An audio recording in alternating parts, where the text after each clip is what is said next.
할렐루야. 사망 권세를 깨뜨리고 부활하신 우리 주님 예수 그리스도의 평강이 오늘 이 새벽 예배로 하루를 여는 성도 여러분에게 여러분의 영과 마음에 주님의 은혜가 충만하기를 빕니다. 오늘 아침은 인류 역사에서 가장 놀라운 아침입니다. 어둠이 빛을 이길 수 없고 죽음이 생명을 가질 수 없음을 증명한 승리의 날이기 때문에 그렇습니다. 오늘 우리가 읽은 골로새서 말씀은 단순히 예수님의 부활이 어느 날 갑자기 일어난 사건이 아니라는 겁니다. 사도 바울은 부활한 예수 그리스도께서 도대체 누구신지, 그분이 우주 만물과 어떤 관계가 있는지, 그리고 우리의 인간과 어떤 관계가 있는지 밝히 드러내고 있다, 그 이야기입니다. 우주 만물과 인간을 창조하신 말씀이신 그분이 영세전부터 영원까지 거대한 구속사의 지평 위에서 오늘 죽고 부활하셨다는 겁니다. 오늘 새벽 우리는 모든 피조물보다 먼저 나신 이께서 어떻게 죽은 자 가운데서 먼저 나신 이가 되셨는지, 그 신비로운 하나님의 경륜과 함께 부활의 참된 의미를 마음속에 새기는 날이 되었으면 합니다. 첫 번째, 영세전의 신비입니다. 모든 피조물보다 먼저 나신 이입니다. 본문 15절은 선포합니다. 그는 보이지 않는 하나님의 형상이시오 모든 피조물보다 먼저 나신이라고 합니다. 영세전에 하나님과 말씀과 영이 함께 계셨을 때는 보이는 하나님, 보이는 말씀, 보이는 영이 계시지 않고 홀로 영광 받으셨습니다. 그런데 이제 삼일체 하나님께서 경륜 가운데 이제 하나님의 형상이신 그리스도를 낳기로 작정하신 겁니다. 그렇기 때문에 이제 예수 그리스도, 그분이 이 땅에 오시기 전에 보이지 않는 하나님의 형상으로 낳으신 날, 이거는 참으로 신비로운 일입니다. 그리고 또한 그는 모든 피조물에 먼저 된 자가 되었다는 것입니다. 예수 그리스도는 단순히 2000년 전 베들레헴에 갑자기 나타나신 분이 아닙니다.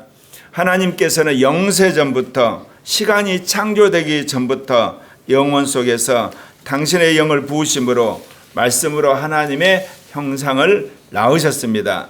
그분이 바로 우리가 고백하는 아들의 영원한 탄생이요, 우리에게 영원한 구주가 만들어지신 겁니다. 그분은 하나님이심에도 불구하고 모든 피조물보다 먼저 나신 입니다. 아주 신비로운 겁니다. 창조의 근원이자 만물의 설계자가 되신 그분이 형상을 갖게 된 놀라운 신비로운 사건인 겁니다. 하나님께서는 이 그리스도를 통해서, 그리스도를 위해서 세상을 창조하기로 작정을 하셨습니다. 16절 말씀처럼 말씀이 그리스도에게서 창조되었다는 겁니다. 여기에는 영적인 세계, 우리가 알고 있는 천체, 그리고 기상의 모든 우주 만물을 초자연적인 영역에까지도 창조하기로 만드셨고, 이제 그리스도로 말미암아 만들어졌습니다. 그리고 이제는 우리가 거주하는 이 국토, 그리고 자연계, 그리고 살고 있는 지구 생태계, 그 모든 것도 이제 그리스도로 말미암아 창조되었고 그리스도를 위해서 존재하는 것입니다.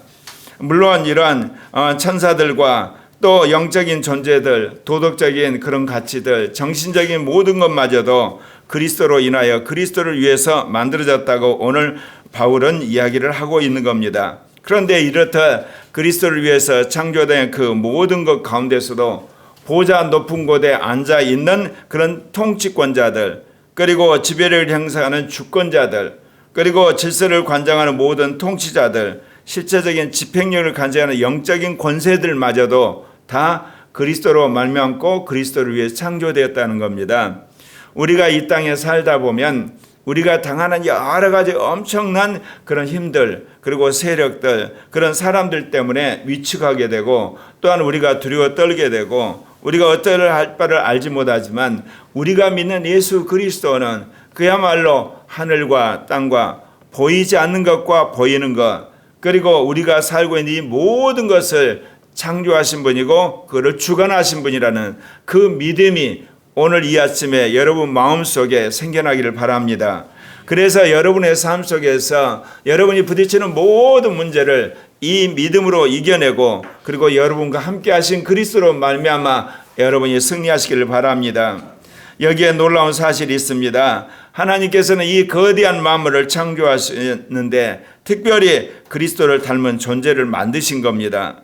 그것이 바로 우리 인간입니다. 하나님은 인간을 그리스도의 동역자로 그분의 영광을 함께 누리길 파트너로 만드셨다는 겁니다. 그렇기 때문에 하나님께서 천국도 만들고 우주 만물도 만들고 지구 생태계도 만들고 심지어 식물과 동물과 이 광물, 우리가 살고 있는 지구의 모든 걸 만드셨지만 창조의 정점은 인간을 만드신 데 있다는 것입니다. 하나님께서는 하나님의 형상대로 남자와 여자를 만드시고 이 땅에 생육하고 번성을 하게 말씀하신 것은 그리스도와 더불어서 이 우주 만물을 다스리는 그런 피조물을 주님께서 만드셨다는 겁니다. 우리는 그리스도라는 원형을 따라 만들어진 존귀한 존재들입니다. 만물은 그리스도와 함께 섰고 그리스도는 만물의 질서와 생명을 붙드시는 분인데 그분이 동역자로서 인간을 초청하셨습니다. 두 번째, 타락과 약속입니다. 인간의 몸을 입으신 말씀입니다. 그런데 비극이 찾아왔습니다. 하나님의 동역자로 부름받은 인간이 사단의 미혹에 빠져 교만의 죄를 범했습니다. 하나님과 벗어기려고 했던 인간이 도리어 생명의 근원이신 하나님과 원수가 되어버린 것입니다. 만물의 질서는 깨어지게 되고 이제 정복하고 다스려야 할 피조물은 인간과 함께 지금 신음하고 있습니다. 수많은 사람들이 자연 보호를 하고 우리가 살고 있는 지구를 보호해야 된다고 하지만 이미 인간의 죄로 말미암아 더럽혀진 이 지구 생태계는 지금 하나님의 아들들이 나타나기를 기다리고 있는 겁니다. 그것은 다름 아니라 성경에서 첫째 부활한 사람들이 나타남으로 말미암아 피조물이 해방될 날을 기다리고 있는 겁니다. 인간이 자연보호를 해서 우리가 살고 있는 이 지구 생태계가 보존되는 게 아닙니다. 결국 이들은 하나님의 아들들이 나타나고 천년왕국 이후에 모든 옛 하늘과 옛 땅은 사라지고 예수 그리스도 안에서 구속받은 이들이 새하늘과 새 땅의 새로운 피조물로 그들도 새롭게 되기를 기다리고 있다, 그 이야기입니다. 하나님께서는 원수된 우리를 그냥 그대로 내버려 두지 아니하셨습니다. 인간이 범죄한 그 순간부터 하나님은 그리스도를 인간의 몸으로 입고 이 땅에 보내시기로 작정하신 겁니다. 인간을 그리스도를 따라 지음받게 하셨고 타락한 시점에서도 이제는 인간을 위해서 그리스도가 직접 인간으로 오시기로 작정하셨다, 그 이야기입니다. 만물을 창조하신 분께서 만물에게 거절당한 피조물을 구원하기 위해서 피조물의 형상을 입고 오시겠다는 역설적인 사건이 일어난 겁니다.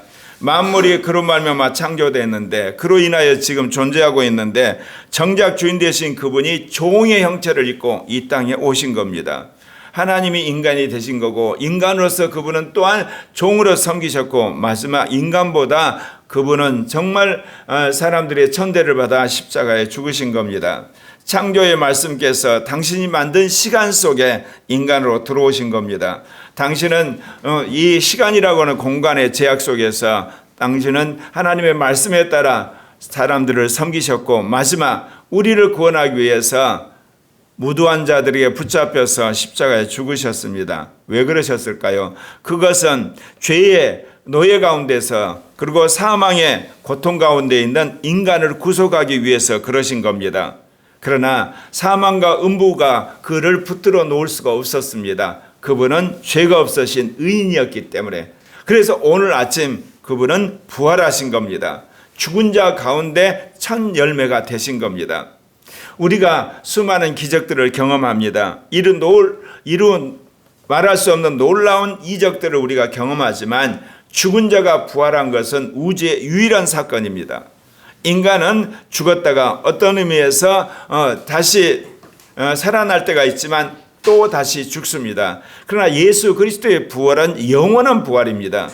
그분이 부활하시고 이제 제자들에게 성령을 주시고 하늘나라 가셨습니다. 다시 오실 것입니다.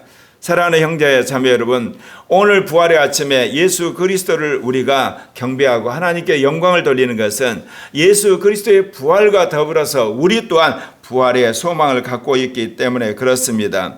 우리와 하나님 사이에 막힌 담을 당신 십자가의 피로 이제 쓰시고 당신이 그 증거로서 부활하심으로 우리는 그리스도의 부활과 더불어서 우리가 장차 부활할 것을 소망하게 된 것입니다. 세 번째, 부활의 확증으로서 죽은 자들 가운데서 먼저 나신 이라는 겁니다.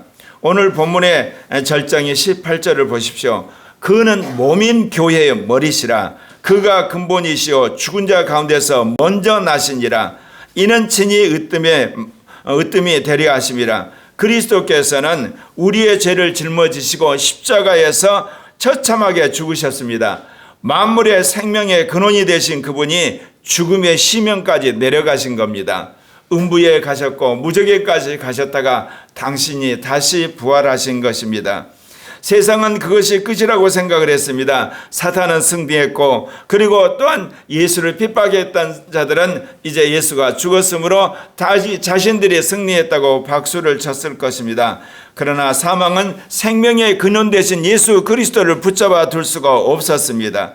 주님은 사흘 만에 이제 신령한 몸을 가지고 무덤 문을 박차고 일어나셨습니다. 성경은 이 사건을 죽은 자들 가운데서 먼저 나신 이라고 표현합니다.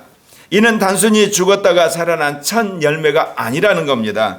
농부가 첫 수확을 거둘 때 뒤따라올 모든 수확을 확신하고 기뻐하듯이 예수님의 부활은 이제 예수를 믿는 모든 자들이 이제 부활할 것이라고 하는 첫 신호라는 사실입니다.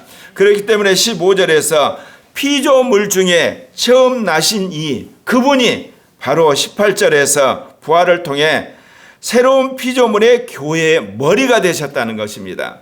머리가 부활하심으로 말미암아 이제 몸인 우리 또한 부활을 기다리고 있는 것입니다. 수많은 사람들이 인류의 과학문명과 정치제도의 개혁 그리고 자본주의의 경제 시대 그리고 AI 시대로 인간이 이 땅에서 유토피아를 만들 수 있다고 착각하는데 결국 이것은 예수 그리스도의 복음이 온 누리 가운데 전하기 위한 하나님께서 인류로 하여금 그 수단을 주신 것이고 이 모든 것을 통해서 제3차 세계 복음화 운동이 완료되고 나면 7년 환란을 거쳐서 예수 그리스도께서 재림하십니다. 그래서 우주 만물을 더럽게 하고 예수 그리스도의 복음을 통해서 구원의 길을 거부한 모든 인간을 심판하고 이제 천년왕국을 이루실 터인데 늘 말씀드린 것처럼 교회 시대는 인간의 구속을 하는 시대요 천년왕국은 만물을 구속하는 시대입니다. 그리고 나서 우리가 말한 새하늘과 새 땅에 영원한 죽음도 없고 슬픔도 없고 고통도 없고 눈물이 없는 영원한 새 예루살렘의 영생의 나라가 세워질 것입니다.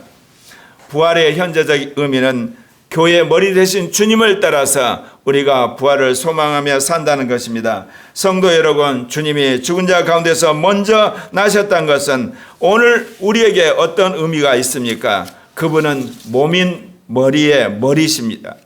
몸인 교회의 머리라는 겁니다. 머리가 살아있다는 것도 몸이 살아있다는 것을 의미하는 거고 몸이 이제 부활하게 될 것을 약속하고 있습니다. 머리가 그야말로 죽음에서 승리했기 때문에 이제 지체인 우리도 죽음에서 승리하고 또한 승리하게 될 것입니다.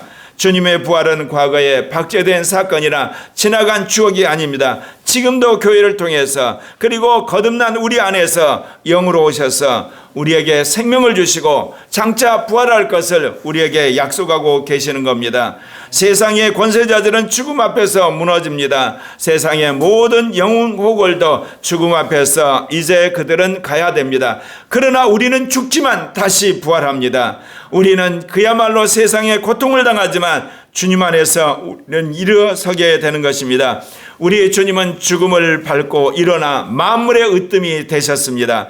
그러므로 그리스도 안에 있는 자들에게는 더 이상 정죄함이 없고 죽음조차도 우리를 붙들 수가 없는 것입니다. 지금 우리가 살고 있는 세계의 정세도 그렇고 우리 나라가 지금까지 기독교가 겪어보지 못하는 엄청난 혹독한 탄압과 또한 시름 속에서 우리가 소망이 없는 것처럼 보이지만 죽음을 이기고 부활하신 예수 그리스도를 떠나서 우리가 이 어둠의 시기를 이기고 정말 부활의 새 아침을 맞이하는 그날을 우리가 고대하며 정진하도록 하십시다.